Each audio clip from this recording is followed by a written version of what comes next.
This week's scenario is Standoff from the 2017 Steamroller packet.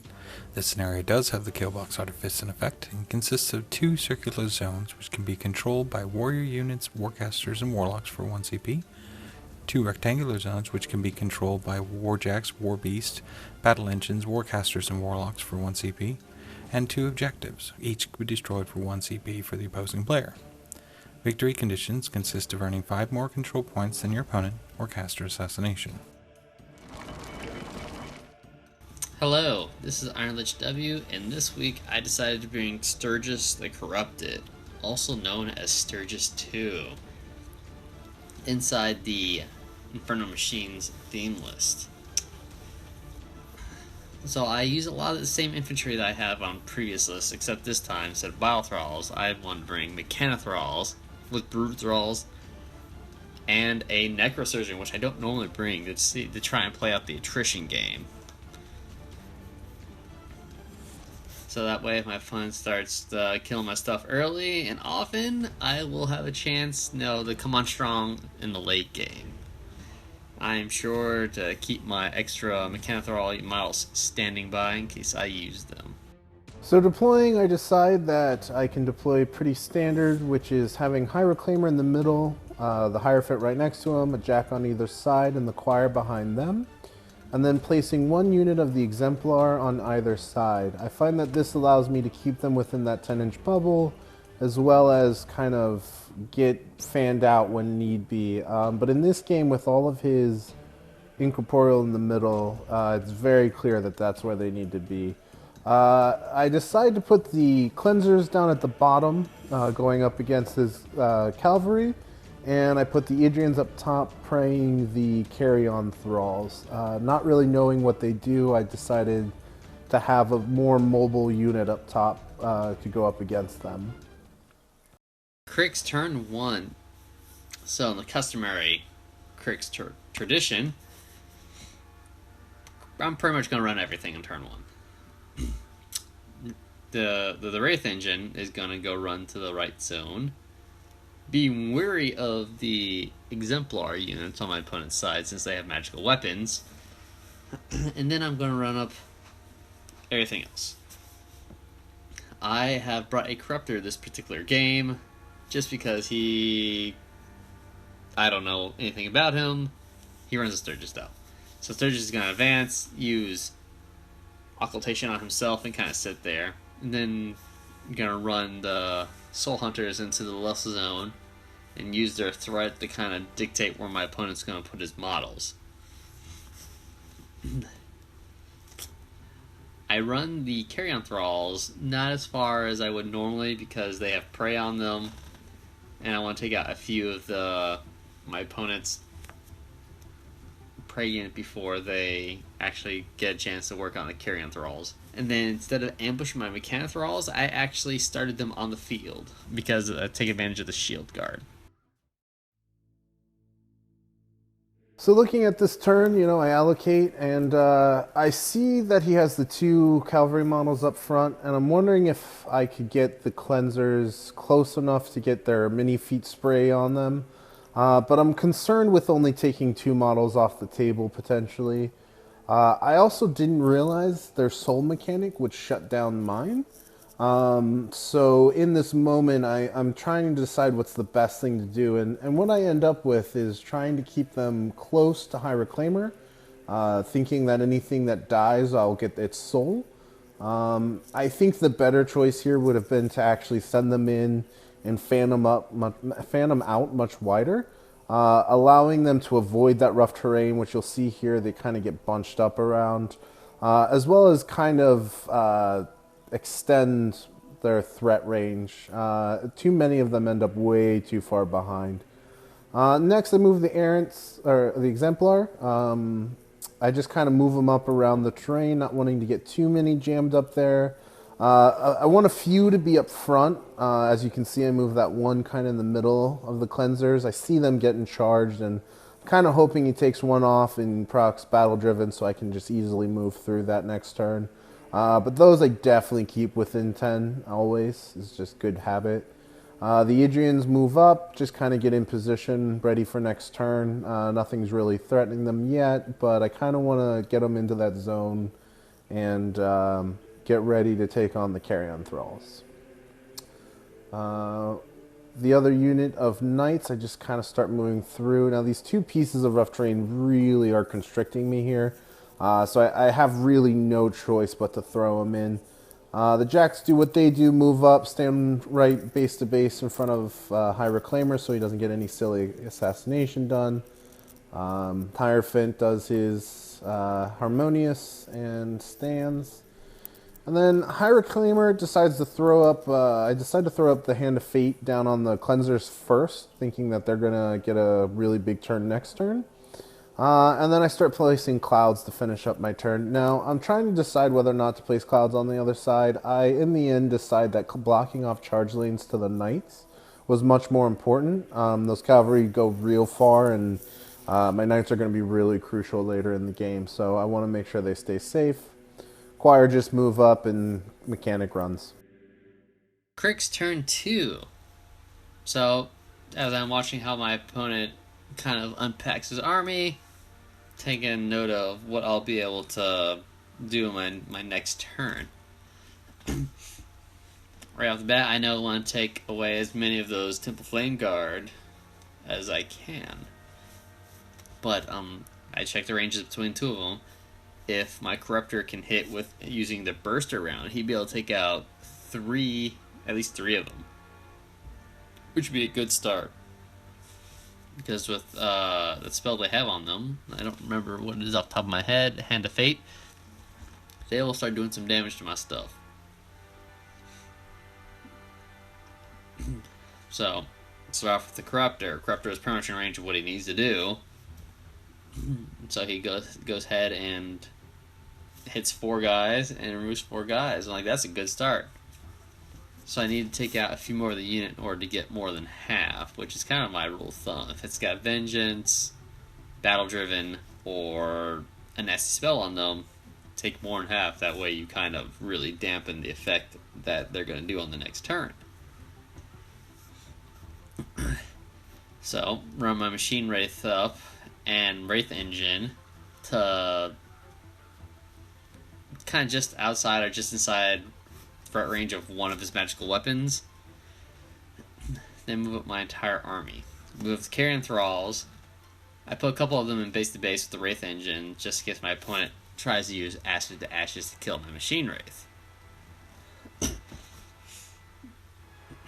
Then I go ahead, once I'm done moving all my Machine Wraiths, the left zone is kind of what I determine is the one that I'm going to use for scoring. As long as I keep something incorporeal in the right zone, my opponent doesn't have magical attacks over there to really clear out that zone unless he wants to dedicate a unit of Knights to clear it out, in which case I win because they're not in the middle where they are right now. And so I start the Soul Hunters and I start picking off targeting the Temple Flameguard again, or not Flameguard, I'm sorry, Incinerators. I want to make sure I get rid of those nasty guys. I mean, I send in one Soul Hunter, and I'm careful not to attack any of the Knights at this point in time, because I don't want to trigger the Battle Driven. So once I go ahead and kill off more Incinerators, then I just go ahead and reposition and leave the one Soul Hunter kind of in the way of everyone else to make sure that my opponent, wants to get anything else, he's going to have to go through one Soul Hunter. So he's got to sacrifice the activation of one of 2 units that's in the immediate area. Then I start moving up the rest of my army. Because I normally ambush my Mechanithrall unit and don't start them in play, I don't necessarily have the unpacking issues that I'm having on this particular turn. But since I have them in play and I have a Necrosurgeon unit following them, I'm kind of running into bunching issues. So turn 2, I decide that there's a few big things that I really want to take care of this turn. One, I want to get the Idrians up at the top into the zone and ready to start scoring. My opponent is backing off, and I really want to capitalize on this, or at least make him have to start committing to the zone a little more seriously than he is at this moment. Down at the bottom, I want to clear off the Cav model down closest to me, so that the Flameguard can come up and start shooting at things. And the biggest thing I want to do is I want to address these machine wraiths here in the middle of the board. Realistically, either one of them are within range of the jacks, and both of my jacks turning around and hitting high reclaimer is just really, really bad for me. So I decide that I have to at least take off one. Preferably, I would love to have been able to take off 2, but with the rough terrain, and he did a great job not proccing Battle Driven anywhere, it's just not going to be possible. So, during all of this, though, you'll see me just measure and measure and measure, and I just take way too long coming up with a solution for all of this. So you'll see me here in a second. I'm going to send in 2 of the knights on the machine wraith. The reason for this is one's probably enough to do the job. However, I really need it off the table, and both of them, need the opportunity. And you'll also see me make my first really big mistake of this turn. And that is, you see me down at the bottom adjust the knight there to take a swing into the Cav model, as well as forgetting the guy behind him and him not moving at all. So I take my first swing, hit the machine wraith, take it right off. The knight overtakes and cleaves into the jack. I can't remember if I missed or just don't do damage, but nothing really happens there. And I completely forget about my last knight, who really, really needed to attack. I go down to start moving the cleansers down at the bottom and realize the big mistake I made, and unfortunately go back into the tank to try to figure out what I can do with them and how to make them relevant in this game. I considered mini feeding here and sending one off, but I realized that is my officer, and by doing so I just completely ruined their units formation, and it's not a good decision. Not that the decision I make is better. What you'll see me here do is I move the 2 off on the wing there back, and I just really group them up and realistically just move them further back than they already were. I think fanning out and taking shots on this one Cav, but getting them further up would have been a much better decision here. But I trying to keep as many of them alive to be relevant next turn. So I take the one off and move on. Up at the top here, I make the decision to, like I said, move the Idrians into the zone. My opponent is just flying those Carrion Thralls away. I don't really see me getting engaged with them unless I really commit to it. And that's going to take a couple turns. So I want him to keep that machine or that Wraith Engine exactly where it is, or move it closer to the Idrians. So I move up, get ready to take a couple shots at some models behind the line of sight, behind the cloud. So I group them all together to get line of sight, and I make my second big mistake here. You'll see down, if you look at the square piece of rough terrain, my last Idrian is just chilling there looking at the rest of his friends. I realize that this is way too far for a reposition move, so what I want to have come out of this turn is to have him have to put something in the zone or else give me the points. What realistically happens is he has a whole nother turn to just move models around where he wants them to go. And I'm not really making him make any choices here, and it's just not good. The knights move up. That rough terrain is definitely hurting me here. You can see I'm barely moving my models forward, but I'm in my zone. I'm getting high reclaimer up, getting ready for future turns, hoping for an opportunity to pop a good feat. And I want to move the Reckoner in and take shots. The problem is the Reckoner does not have magical guns, and throughout trying to decide all of this, again, I'm just burning clock away. So I do make a decision to cast a spell, trying to clear off some models around the Wraith Engine. It bounces, it hits the one guy. Nothing really happens from it though, and I just kind of burn my focus. And I'm getting ready to move the Reckoner here. Before that, of course, I move the choir, sing some hymns, make sure they're all protected up for the next turn, and just kind of get them in position to move forward. It's right about here I realize I can't shoot with the Reckoner, and realizing I've just spent way too much time on my clock, I just kind of move them somewhere and pass the turn. Cryx turn 3. So my opponent is being aggressive with the knights he's got on my left flank. He used 2 of them to take up the Machine Wraith I had, which isn't terrible at this point since there's no jacks on the left side of my board. It does give me a chance to collect a couple souls from the knight unit,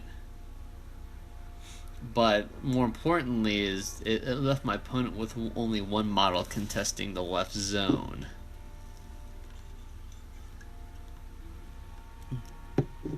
So my thought is okay, get in the position of the Soul Hunters, I will be able to get all but 1 of the knights on the left side. And if I'm able to do that, that's a major victory for me. So I immediately start with the Soul Hunters, who do charges in all sorts of directions to make sure they get as many of the knights as possible. Then also loading up the Soul Hunters is pretty good because once they have souls, they can do some pretty good things with them. So start with the most important Soul Hunter, which apparently you're not supposed to do, who does 3 points of damage to the UA for the knights, which is terrible because I need to get rid of all the models in that unit, I need to get rid of that one. And then the Soul Hunters proceed to kill every other knight except for the UA, which causes problems. So I'm hoping I'll be able to throw some stuff there to kind of try and pick it off somehow. But after the Soul Hunters are done wiping out all but the UA for the knights, they go ahead and reposition, get themselves. At the moment in the game, I felt I wanted to get them out of the way since they had souls, and they could be really useful with having souls. So I move them out. I prepare to continue my advance. So I move up Malice, getting them ready to drag someone on the next turn. Have him take a pot shot at the UA. He misses. Then I go ahead and move up to Corruptor, who takes a shot at the UA. Once I get done putting him in position. Not the UA, but the cluster of guys behind the UA. And he also misses. So doing some amazing Cryx shooting at the moment. Then I proceed to move up my Uber Mechanithralls unit. Now that I realize my opponent only really has a couple ranged attacks, so I didn't need to start these guys on board. But I go with the decision I made at the beginning of the game. Make sure I have a couple units within shield guard range of all my jacks. Then continue to advance the rest of my army. Fun fact is, in turn 2, I completely forgot to activate my caster, which goes to show you how uber important Sturgis 2 is to his army. And then once I get done making sure I put a core model inside the right zone, because my opponent is not going to score on that zone unless he dedicates knights there, because of the way the terrain is set up, I keep him core model behind the forest but in the zone, so my opponent is not going to score on that zone. Sturgis activates, checks the range to a couple of the models, decides he doesn't like the look, and then teleports behind the building to safety.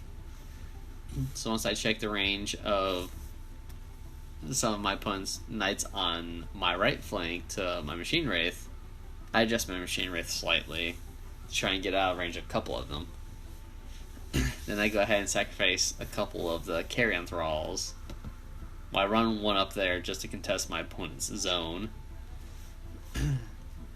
And the rest kind of stay in my zone around the Machine Wraith. At this point, my primary focus is kind of is leaning towards trying to get scenario. And since I have a Siren on the right side of the board who's not fueling any jacks, she just goes up and tries to spray several of my opponent's unit.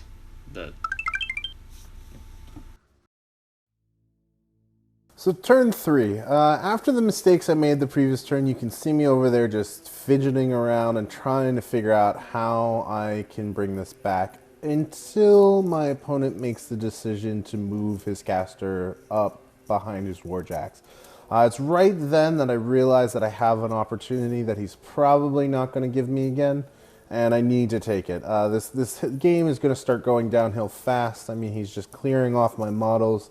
The cavalry being able to take souls is just keeping me from being able to do anything really relevant. So I'm looking around, I'm trying to plan some stuff. Again, just burning clock. Instead of coming up with a quick plan and just making it work, I try to figure out every solution to really, really nail this in. And in the end, I decide that one warjack needs to come over, take off one of these warjacks, opening a hole, so that I can feet my Exemplar back onto the table. And you can see me there coming up with the bright idea finally of keeping the jack behind the building and still within range to swing, so that I'm not blocking off where my knights go.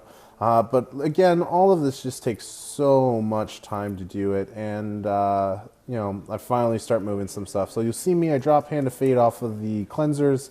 They're not doing anything with it, so I might as well move it to a unit who's going to need it. I allocate some focus out both to Scourge and the Reckoner, and I try to figure out other things as well. I know that this assassination attempt isn't the greatest odds I could have. I'm only able to get 2 of the knights on him realistically, maybe 3 if I can finagle it, but with all the models in the way, I'm not comfortable with that number. So I'd rather go with something I know. So the Idrians activate, they move around. Realistically, they're in that zone. I'm not too worried about them. They're gonna be there another turn. And I clear off the one model he brought forward and just actually get them all into the zone. Then I move on.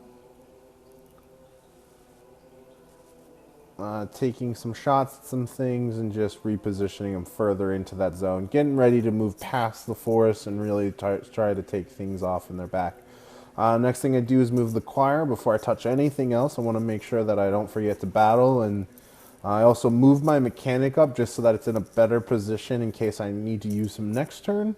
And I send the Reckoner in I send the Knights in first on the Wraith Engine. Now with the way the force is and all that, and again, my opponent not giving me battle driven, I can really only get 2 of them on them. But that's okay, because realistically, I can take a couple turns getting the Wraith Engine off. If my opponent wants to have it lose incorporeal, that just means my Jack can get in there. And now I'm kind of blocking off where his Wraith Engine can go. So he can't really bring it forward to take off my Jack. What you'll see here is the first swing goes through, does a couple points, but the second one just nails it, nearly takes it off. So I'm really happy with that exchange. He's probably going to take off 2 of the knights, but I am more than comfortable with being able to take off the Wraith Engine next turn. The Jack moves up. I decide not to spend its focus again, realizing that he doesn't have a magical weapon and can't really take swings. So I just kind of let that go. Take a shot at his objective and just plink some damage on that. Next, I start setting up for the assassination run. So I line up the Scourge's place. I give him Pathfinder from the objective and just send him on in. Scourge has got the 2 weapons, POW 18 on the sword. He doesn't have an upkeep on the Jack, so no purgation, but even without it, I'm still fairly comfortable with the attacks that I'm going to be able to take him off. Just comes down to rolling out those dice.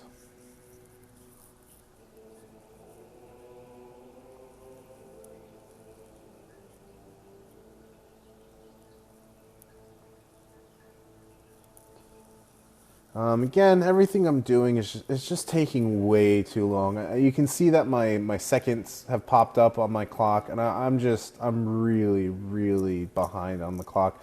I'm checking, all of this stuff, trying to make sure I can get one more in, trying to confirm this assassination, but I just realistically can't do it, and I just need to start moving models and getting it done. So finally, High Reclaimer moves over, feats, gets all of the infantry over, but I do make a pretty big mistake here. You can see me up at the top, first of all, going over charge lanes.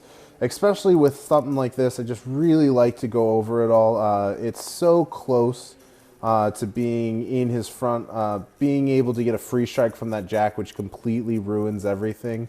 So I'm just being really clear here. But I completely forget to cast Hand of Fate on the knights. And this, I think, is actually probably the biggest mistake of the game. But I feed in the whole knights, get them ready. I figure I can take out a jack or two, get a few things off. Looking at other models to bring back an Idrian over here, a couple cleansers, and then I just realized it's not worth it. I gotta get moving. I'm just losing my clock. So I send the 2 knights in that we agreed upon. They get just into range. And the rest kind of move forward on the jack, and I send one off on one of the cavalries, just really trying to get as much work out of them as possible. He's just going to clear him off next turn if given the chance. So start moving through. Again, I like to use the assassination as close to the end as possible. So I start out with the cavalry, no problem, take him off, reposition, or overtake and cleave. I'm able to take off 2 of them with that one guy. Great job. And then I start swinging on his warjack, I believe. Yep, so I start plinking away his warjack. As you can see, one knight takes off nearly half of his damage. Their mini feat is just insane. They're just really able to crank it. But again, I've forgotten Hand of Fate. So all of these attacks are missing another die, which is just really, really kind of skewing it. They're already really good, but with that second die and dropping one, I mean, they just become insane. And so finally, I come up to the caster, I roll my dice, and unfortunately, I'm only able to bring him down to 3 boxes. The first swing was a little low. In addition to that, again, not having that second dice to drop, I think kind of hurt me here. But, I make the best of it, and unfortunately, his caster's still sitting there with 3 boxes after the 2 of them. Definitely with the third one, could have easily taken him off. Not forgetting Hand of Fate probably would have done the trick as well. But it's still pretty close. You can see, again, I've forgotten that last little knight guy just way off in the back now, outside of formation. And finally, the cleansers come forward. Much, much too late in this game, and they're just not going to be relevant, so... Cryx turn 4. There you have it, folks. The second I remember Sturgis, and I try and do something with him, he goes and almost gets himself killed. Guy has 3 life left because he took 2 charges from knights. Errant knights. This caster I don't quite understand. He's frustrating, and I want to win with him just because he sucks. So, me and my opponent are tied up on scenario. Sturgis has got opportunity to use his feet to kill some stuff, so I immediately start with him, and I feat, just because 90% of the time I use him, I never get to use his feet. And I get to drag stuff around. I mean, in terms of the Wraith Engine charging my opponent's caster, using this feat is terrible, because I pulled more of my opposing Knight Errants into the charge lane that the Machine Wraith could use, and he's barely alive because he ate some charges. So I move all the models forward except the Warcaster, and it was quite a bit. That's okay. I wasn't really going to charge my opponent with the Wraith Engine, because the Wraith Engine's got like 4 or 5 health. However, I do get to roll damage rolls on 5 errants, or not errants, but 5 knights, Exemplar knights, and I get to kill them, which is amazing. Granted, I have no jacks to assign focus to anymore. I'm just happy I get to use Sturgis' feet. So after the objective has healed Sturgis, Sturgis is going to heal Sturgis, and then he's going to teleport away to safety. And he's going to rely on occultation not to die. Now, that's just saying something when the point of the caster is not to get in the way of the army and not to die. At this point, I feel like Darragh Wrathe is doing more to direct the army somewhere than Sturgis is. Once Sturgis is out of the way, I continue the onslaught of the rest of the army. Siren's casting Venom and actually killing some stuff since they've gone down to Magic 6.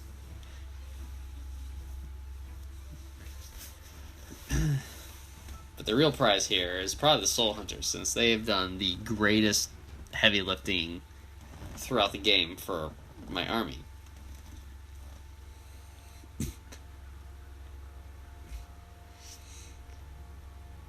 But before the Soul Hunters go, I guess I got my order mixed up a bit here.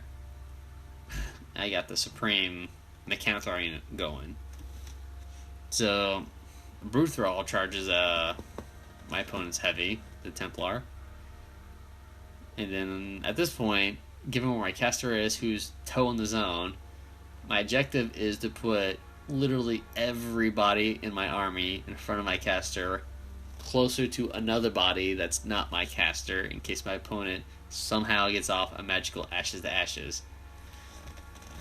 My caster doesn't have that much life right now, so I'll make sure that if Ashes to Ashes somehow gets somewhat deep into my army, it doesn't impact my caster.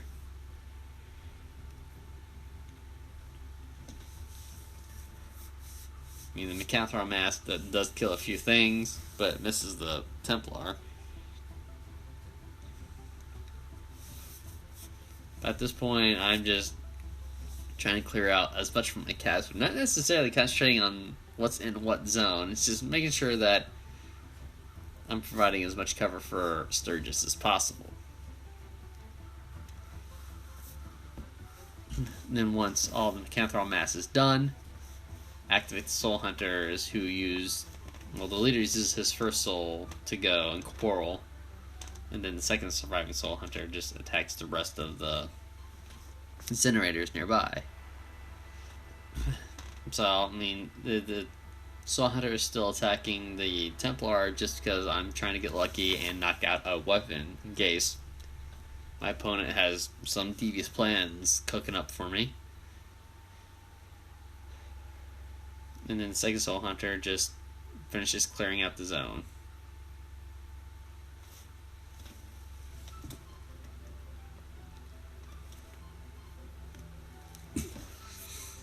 Then, last resort, move everyone up, move the Necrosurgeon back to heal Sturgis for a few more, get him back to more than half life.